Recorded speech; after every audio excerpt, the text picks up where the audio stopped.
इस देश के युवा को एक चीज बता दी गई है, नौकरी नहीं मिलेगी तो तुम्हारी शादी नहीं हो। अरे नौकरी से शादियां होती हैं, डाइवोर्स भी तो इसीलिए हो रहे हैं क्योंकि सारी शादी होगी नौकरी से।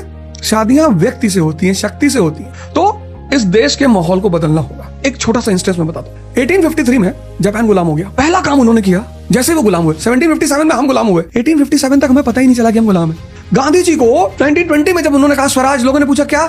अरे बोले सेल्फ राइट, आजादी। अरे लोगों ने कहा भैया हम तो आजाद है, हमारे 13 बच्चे, हमें किसी ने रोका ही नहीं। 1920 के आदमी को भारत में पता ही नहीं था कि वो आजाद नहीं है।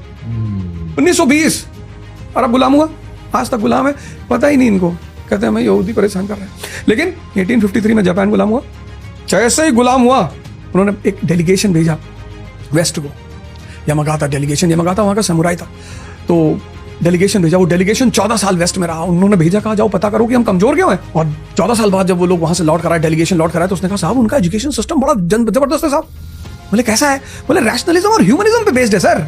तो इस देश को, जहां से हमने क्वेश्चन शुरू किया था कि अगले 10 साल भारत में पहले क्या करना है, एजुकेशन को अप्लाइड करना है, लड़के के दिमाग को जिंदा करना है, परसेंटेज से हटाकर उसको पर्सनैलिटी पे लाना है। जो लड़का 25 साल में डिप्रेशन का शिकार है, वो 98.2% लेके क्या करेगा? एजुकेशन, फिर इकोनॉमी। अब एजुकेशन इकोनॉमी इंप्रूव होगी, ह्यूमन रिसोर्स आपका बढ़िया होगा, आपके पास क्रिएटिव माइंड्स होंगे। हम क्यों हायर करेंगे एडवाइजर्स बाहर से?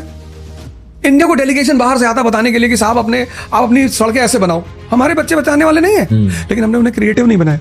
यहाँ का सबसे ज्यादा पढ़ा लिखा लड़का यूएस जा रहा है, जर्मनी जा रहा है। क्यों जा रहा है? क्योंकि उसे इज्जत नहीं मिल रही। तो तीसरा काम हमें करना है, गुड गवर्नेंस बनानी है कि अगर रणवीर 1 करोड़ रुपए टैक्स दे रहा है इंडियन गवर्नमेंट को, तो उसे लगे कि नहीं यार गवर्नमेंट बॉदर्स अबाउट मी। और अगले 10 साल में मेड इन इंडिया, इंडिया से लेकर दुबई से लेकर बर्लिन से लेकर अमेरिका, हर जगह कि जैसे कभी मेड इन ब्रिटेन था, मेड इन यूएस था, मेड इन चाइना था, अब मेड इन इंडिया होना चाहिए। तो अगर हम इन 4-5 पैरामीटर्स पे काम करेंगे तो अगला 10 साल हमारा होगा।